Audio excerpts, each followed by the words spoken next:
देखिए, हमारी एक वीडियो कंप्लीट हो चुकी है, उसी वीडियो को मैं आगे कंटिन्यूस इसी में कर देता हूँ, ठीक है। हेल्पिंग वर्ब, हम हेल्पिंग वर्ब के बारे में चर्चा कर रहे हैं।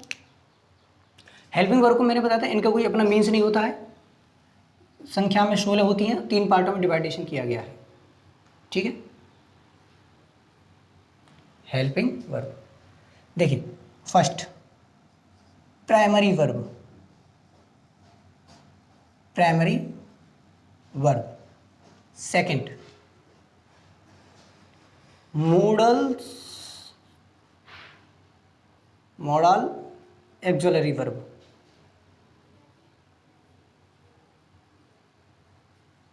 Auxiliary verbs.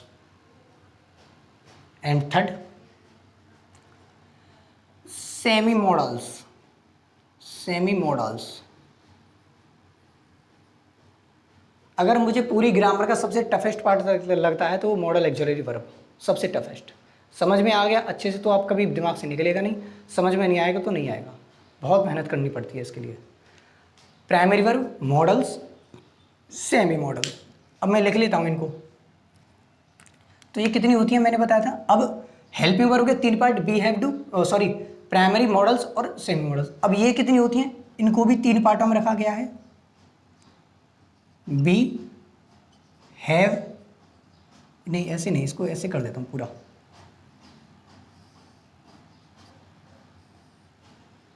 पूरा खोल देता हूँ इसे।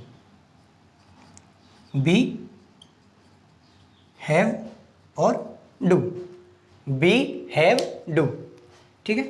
अब मॉडल्स कितनी होती हैं, मॉडल्स को देखेंगे। Shall, will, can, could, may, might, should, would, must और टू।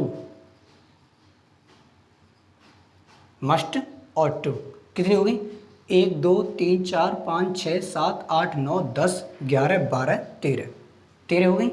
अब 3 और बची, अब 3 कौन कौन सी, need, dare, used to, used to, need, dare, used to, ठीक है। अब देखिए primary verb, modals verb, semi modal, मैंने बताया था 16 होती हैं, 1 2 3 10, ये 13 और 3 16, 16 हो गई। मैंने आपको नरेशन में कुछ can, could, may, might, should, would, must, ought to का वो पढ़ाया था, रूल्स पढ़ाया था, तो मैंने आपको 100% में एक बात जरूर बोली होगी कि मॉडल एक्सुलरी वर्ब के बाद हमेशा वर्ब की फर्स्ट फॉर्म का यूज होगा, इनके बाद हमेशा वर्ब की फर्स्ट फॉर्म का यूज होगा। मॉडल एक्सुलरी वर्ब के बाद हमेशा वर्ब की फर्स्ट फॉर्म का यूज होगा, ये बताया था, ठीक है। सब्जेक्ट, सब्जेक्ट चाहे सिंगुलर हो और सब्जेक्ट चाहे प्लूरल हो, चाहे प्लूरल हो, कोई फर्क नहीं पड़ता है। इन वर्ब्स पर कोई फर्क नहीं पड़ता है, ये नहीं देखती कि सब्जेक्ट सिंगुलर है या प्लूरल है, ठीक। ये केवल हेल्पिंग वर्ब की तरह कार्य करती हैं, ये केवल हेल्पिंग वर्ब की तरह ही कार्य करती हैं, कार्य करती हैं, ठीक है, केवल हेल्पिंग वर्ब की तरह। अब बात करें सेमी मॉडल्स की, नीड, डेयर और यूज टू की, ये मेन वर्ब और एडजेक्टिव,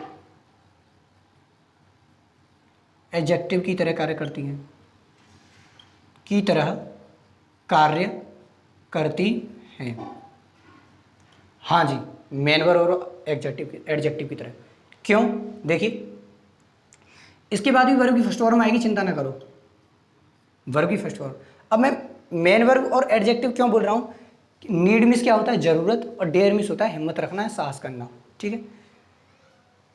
मैं हेल्पिंग वर्ब का तो कर ही रही हैं, ये हेल्पिंग वर्ब का कार्य तो कर ही रही हैं, लेकिन नीड और डेयर, क्या ये नीड और डेयर क्या ये मेन वर्ब नहीं है? क्या ये मेन वर्ब नहीं है? क्या ये मेन वर्ब का कार्य नहीं करती हैं? मुझे तुम्हारी हेल्प की ज़रूरत है, ठीक है, आई नीड हेल्प यू, इस तरीके से बोलती। और यूज्ड टू क्या ये एडजेक्टिव की तरह कार्य नहीं करता है? करता है। क्या ये एडजेक्टिव की तरह कार्य नहीं करता है? जी बिल्कुल करता है। क्या ये एडजेक्टिव की तरह कार्य करता है? बिल्कुल करता है। एग्जाम्पल देके समझाऊंगा, हालांकि अभी एग्जाम्पल का दौर नहीं आया है, एग्जाम्पल देकर भी समझाऊंगा इसे। नीड और डेयर को, ठीक है, नीड और डेयर हेल्पिंग वर्ब की तरह तो कार्य कर ही नहीं है, और मेन वर्ब की तरह भी कार्य करती हैं। और adjective, helping verb main verb की तरह कार्य कौन कर रहा है? नीड और डेयर। एडजेक्टिव की तरह कार्य कौन कर रहा है? यूज्ड टू, ठीक है। अब देखिए आगे, बी की फॉर्म क्या क्या होती हैं, आप देखते रहिए इधर। 26 सही है, ठीक चल रहा है हमारा। अब बी की फॉर्म क्या क्या होती है? बी भाई प्राइमरी वर्ब से, मैं यहां जितनी भी हेल्पिंग वर्ब होती हैं पूरे टेंसों में सब आपके सामने पुट करती हूं मैंने, जितनी भी होती हैं पूरी ग्रामर में, जितनी भी हेल्पिंग वर्ब हैं सब आपके सामने आ गई हैं। डू, इसकी फॉर्म क्या होती है? Does, did, has, have, had, इसकी फॉर्म क्या होती है? इज, एम, आर, वॉज, वर, ठीक है। अब आप मुझे एक बात ये बताओ कि इज एम आर का यूज कहाँ होता है? कंटिन्यूस टेंस में, और वॉज वर का यूज कहाँ होता है? पास्ट कंटिन्यूस में। Is am are present continuous और वॉज वर पास्ट कंटिन्यूस। क्या इनमें हमेशा कंटिन्यूस में वर्ब की फर्स्ट फॉर्म में आईएनजी आती है? तो क्या इनके साथ आईएनजी आएगी कि नहीं आएगी? वर्ब की फर्स्ट फॉर्म में आईएनजी आएगी कि नहीं? बिल्कुल आएगी, ठीक है। तो क्या इनका यूज कंटिन्यूस टेंस में होता है कि नहीं होता है? बिल्कुल होता है। कंटिन्यूस टेंस में होता है? जी हाँ बिल्कुल होता है। अब बात करें हैव की फॉर्म क्या होती है? Has, have, had. क्या इनके साथ हैज हैव का यूज होता है? प्रेजेंट परफेक्ट में, और ये पास्ट परफेक्ट में। Present perfect, past perfect. तो क्या ये इनके साथ हमेशा वर्ब की थर्ड फॉर्म नहीं आती है? बिल्कुल आती है। क्या इनका यूज परफेक्ट टेंस में नहीं होता है? बिल्कुल होता है, परफेक्ट में होता है। डू डज प्रेजेंट इंडेफिनिट, और डिड पास्ट इंडेफिनिट। क्या डू या डज आ जाए प्रेजेंट इंडेफिनिट में तो इनके साथ वर्ब की फर्स्ट फॉर्म नहीं आती है? और डिड कब आता है? पास्ट इंडेफिनिट में, जब सेंटेंस नेगेटिव हो। जब सेंटेंस नेगेटिव हो तब क्या आता है? पास्ट इंडेफिनिट बन जाता है, पास्ट इंडेफिनिट में डिड आ जाता है नेगेटिव में। तो क्या उसके साथ वर्ब की फर्स्ट फॉर्म नहीं आएगी? बिल्कुल आएगी। तो इनका यूज कहाँ होता है? इंडेफिनिट टेंस में। इंडेफिनिट टेंस में देखो, present indefinite do does, past indefinite did, present perfect has have, past perfect had, is am are present continuous, was were present perfect, oh past perfect, sorry past continuous, is am are present continuous, was were past continuous. फटाफट आप इसको note कर लीजिए। और ये हाँ एक चीज और, ये मेन वर्ब और हेल्पिंग वर्ब दोनों का कार्य करती हैं। मेन वर्ब और हेल्पिंग वर्ब दोनों का कार्य करती हैं। मेन वर्ब का भी कार्य करती हैं और ये हेल्पिंग वर्ब का भी कार्य करती हैं, ठीक है, ध्यान रखना। ये केवल हेल्पिंग वर्ब की तरह कार्य करती हैं और ये मेन वर्ब और एडजेक्टिव की तरह कार्य करती हैं। नोट कर लीजिए आप इसे फटाफट।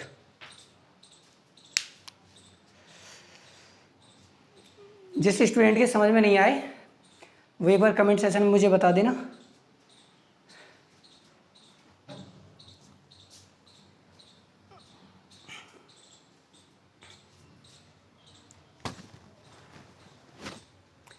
मैं एक्सपेक्ट करता हूँ आपने, उम्मीद है आपसे, आपने उम्मीद कर लिया होगा। रफ कर देता हूँ इसे। अब हम बात करेंगे, हाँ नेक्स्ट,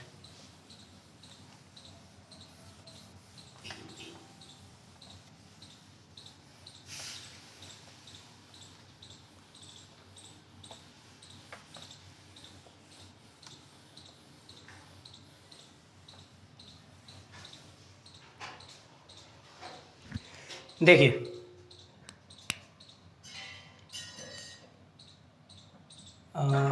क्या पढ़ा रहे थे, हेड मॉडल्स और हेड मॉडल्स, एक और वर्ब्स होती है, डू एंड डज नहीं, हेड हो गई, मॉडल्स हो गई।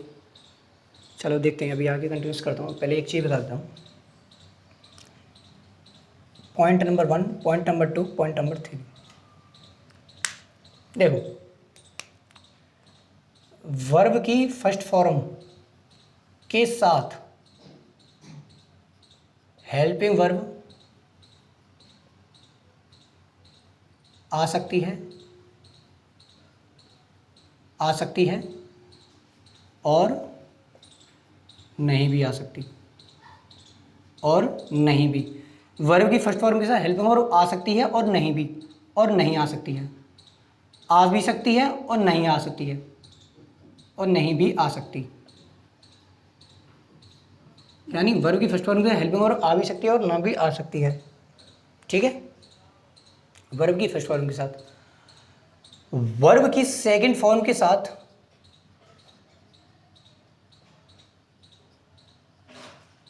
कभी हेल्पिंग वर्ब नहीं आएगी, नहीं आएगी। वर्ब की थर्ड फॉर्म के साथ, वर्ब की थर्ड फॉर्म के साथ हमेशा हेल्पिंग वर्ब आती है, हमेशा हेल्पिंग वर्ब आती है। देखिए मैं इसका एग्जांपल दे रहा हूं आपको। सी प्ले हॉकी, इसका मीन्स क्या है, वह हॉकी खेलती है, सॉरी, वी प्ले हॉकी, हम हॉकी खेलते हैं, हम हॉकी खेलते हैं। वर्ब की फर्स्ट फॉर्म आ रही है, हेल्पिंग वर्ब नहीं आ रही है। ठीक है, अब मैं दूसरा पॉइंट लिख दूं, we do not play hockey, we do not play hockey, हम हॉकी नहीं खेलते हैं। Subject helping verb, main verb, ये एडवर्ब भी होता है और नेगेटिव वर्ड भी होता है, एडवर्ब, एडवर्ब। ठीक है, और ये ऑब्जेक्ट। तो हेल्पिंग वर्ब के बाद, सॉरी, मेन वर्ब के साथ हेल्पिंग वर्ब आ रही है कि नहीं, आ रही है कि नहीं, और यहां हेल्पिंग वर्ब नहीं आ रही है। पॉइंट क्लियर है, यानी वर्ब की फर्स्ट फॉर्म के साथ हेल्पिंग वर्ब आ भी सकती है और नहीं भी आ सकती। ठीक है, इसको देखिए,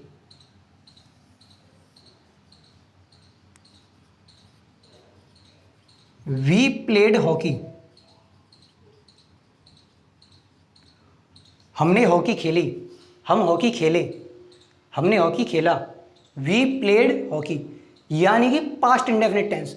यहां हमने किस टेंस की बात करी थी, प्रेजेंट इंडेफिनिट, प्रेजेंट इंडेफिनिट। और यहां पास्ट इंडेफिनिट का सिंपल भी आ सकता है, पास्ट इंडेफिनिट का नेगेटिव भी आ सकता है। यहां यहां हम लगा सकते हैं we did not play hockey, हमने हॉकी नहीं खेला, वी डिड नॉट भी आ सकता है यहाँ। ठीक है, वी प्लेड हॉकी। वर्ब की सेकंड फॉर्म का यूज कहाँ होता है, केवल पास्ट इंडेफिनिट टेंस में। क्या आपको और कहीं वर्ब की सेकंड फॉर्म मिलती है, नहीं मिलती। तो क्या वहाँ पर हेल्पिंग वर्ब मिलती है, नहीं मिलती। तो वर्ब की सेकंड फॉर्म का यूज केवल पास्ट इंडेफिनिट टेंस में होता है और इसके बाद हेल्पिंग वर्ब का यूज नहीं होता है। इसको देखिए, इसका मैं एग्जाम्पल यहीं दे देता हूँ। वी हैव प्लेड हॉकी, हम हॉकी खेल चुके हैं, हम हॉकी खेल चुके हैं। Subject helping verb, main verb, object. Verb की थर्ड फॉर्म के साथ हमेशा हेल्पिंग वर्ब आती है, वर्ब की सेकंड फॉर्म के साथ हेल्पिंग वर्ब नहीं आएगी, और वर्ब की फर्स्ट फॉर्म के साथ हेल्पिंग वर्ब आ सकती है और नहीं भी आ सकती है। फटाफट आप इसे नोट कर लीजिए, एक पॉइंट और लिखाते हैं जबरदस्त, उसके बाद क्लास को ऑफ करते हैं।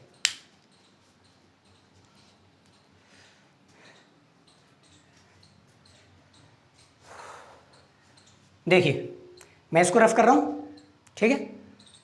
पॉइंट अच्छे हैं, काफ़ी समझ के रखना, जब टेंस पढ़ाऊंगा ना तब और रिकॉल करना है, जब टेंस पढ़ाऊंगा। और आज रात को जो हम पढ़ाएंगे वो या तो नरेशन होगा, वो या टेंस होगा, कुछ भी हो सकता है। और रात को हम 9 बजे आएंगे, 9 साढ़े 9 बजे हमारी लाइव क्लास होगी, आपको नोटिफिकेशन मिल जाएगा।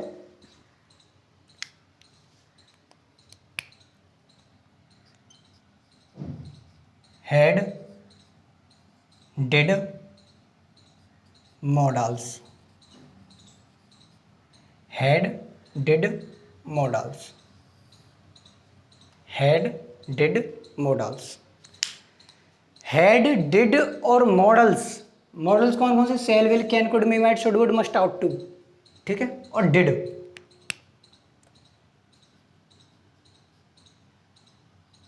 अगर सब्जेक्ट चाहे सिंगुलर हो या प्लूरल हो, इन पर कोई फर्क नहीं पड़ता। हेड सिंगुलर सब्जेक्ट के साथ भी आएगी, हेड प्लूरल सब्जेक्ट के साथ भी आएगी, डिड प्लूरल सब्जेक्ट के साथ भी आएगी और सिंगुलर सब्जेक्ट के साथ भी आएगी। मॉडल्स सिंगुलर सब्जेक्ट के साथ भी आता है और प्लूरल सब्जेक्ट के साथ भी आता है। हेड डिड और मॉडल्स पर कोई फर्क नहीं पड़ता सब सिंगुलर का, चाहे पर्सन सिंगुलर हो, चाहे नंबर सिंगुलर हो, चाहे प्लूरल हो, कोई फर्क नहीं पड़ता, ठीक है।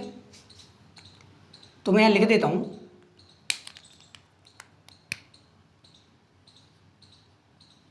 सब्जेक्ट सिंगुलर हो या सब्जेक्ट प्लूरल हो, या सब्जेक्ट प्लूरल हो, इन पर कोई फर्क नहीं पड़ता है। डिड भी उसी के साथ आएगी, सिंगुलर सब्जेक्ट के साथ भी आती है, प्लूरल सब्जेक्ट के साथ भी आती है। डिड हेड भी उसके साथ है, सिंगुलर के साथ, प्लूरल से। मॉडल का तो आपका पता ही है, सब्जेक्ट चाहे सिंगुलर हो या प्लूरल हो, कोई इन पर कोई फर्क नहीं पड़ता है। अब सुन लो आगे। अब मैं कुछ वर्ब्स दे रहा हूं जिनका प्लूरल क्या होता है वो बताना है आपको, जिनका प्लूरल क्या होता है, ठीक है। तो मैं यहां डाल रहा हूं सिंगुलर हेल्पिंग वर्ब,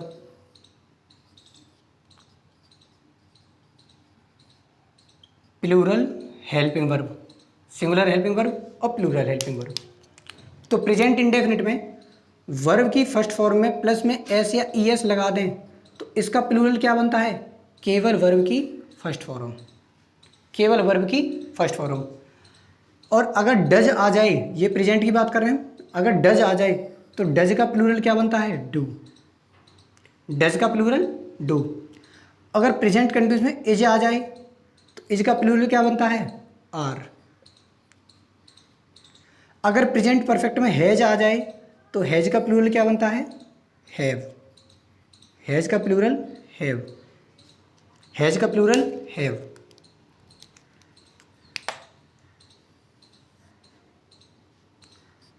टेंस, मैं टेंस और लिख देता हूँ आगे। ये किसकी हो गई? ये प्रेजेंट की हो गई, ये प्रेजेंट की हो गई, ठीक है। ये किसकी हो गई? ये दोनों, ये कंटिन्यूस की हो गई। आई के साथ एम तो आते ही, ये तो पता ही है। ये परफेक्ट की हो गई, ये परफेक्ट की हो गई, ठीक है। और देखिए, और अगर प्रेजेंट परफेक्ट कंटिन्यूस हो, प्रेजेंट परफेक्ट कंटिन्यूस हो तो वहाँ क्या आता है? हैज के साथ बीन, तो इसका प्लूरल क्या बन जाता है? Have been. कोई ज़्यादा वो नहीं है, ये दोनों सेम ही है। पास्ट उसका पास्ट इंडेफिनिट हो तो उसका हेडेड का तो डिड ही रहता है, सब्जेक्ट सिंगुलर हो या प्लूरल हो। तो बात करते हैं पास्ट कंटिन्यूस की, पास्ट कंटिन्यूस की।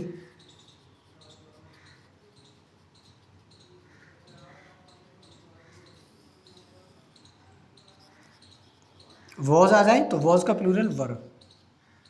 और पास्ट परफेक्ट की बात करें, पास्ट परफेक्ट की, पास्ट परफेक्ट क्या आता है? हेड आता है पास्ट परफेक्ट में। तो हेड का क्या रहता है? चाहे सब्जेक्ट सिंगुलर चाहे प्लूरल, हेड का हेड ही रहेगा। क्या इसके अलावा और कुछ है? लो पास्ट इंडेफिनिटिव लिख लो। डिड आ जाए तो डिड का डिड ही रहेगा, प्लूरल, कुछ नहीं होता। ठीक, और कोई वर्ब सिंगुलर का प्लूरल हो गया, और कोई वर्ब हो तो बताओ, फटाफट आप इन्हें नोट कीजिए। तो स्टूडेंट आपका वर्ब जो बेसिक था वो कंप्लीट हो चुका है। आज आपको वर्ब बेसिक से, टेंस से और नरेशन से रिलेटेड कम से कम 15 से 20 क्वेश्चन आपके इन कम्युनिटी ऑप्शन में मिल जाएंगे नरेशन में। ठीक है, सॉरी मेरे चैनल पर कम्युनिटी ऑप्शन में वो कम से कम 15 से 20 क्वेश्चन होंगे, आपको मिल जाएंगे। आप अगर आपका उनमें से कोई डाउट बनता है तो आप मुझे कमेंट करेंगे या मुझसे कॉन्टेक्ट करेंगे। ठीक है स्टूडेंट, जो स्टूडेंट चैनल पर नए हैं फटाफट चैनल को सब्सक्राइब कर लें अच्छे तरीके से। और अगर जिन स्टूडेंट को हमारी क्लासेस पढ़नी है तो वो पहले सबसे पहले हमारी इंट्रोडक्शन क्लास को पढ़े, उसके बाद आगे बढ़े। ठीक है, आज के लिए बस इतना ही स्टूडेंट, जय हिंद। और हाँ, आप शाम को रात को 9:30 या 10 बजे के समथिंग मैं क्लास को फीड करके डाल दूंगा, आप उस क्लास को रात को लाइव जरूर आकर देखना। ठीक है स्टूडेंट, वो मेरा पहली लाइव सेशन होगा। ठीक है, आज के लिए बस इतना ही, जय हिंद।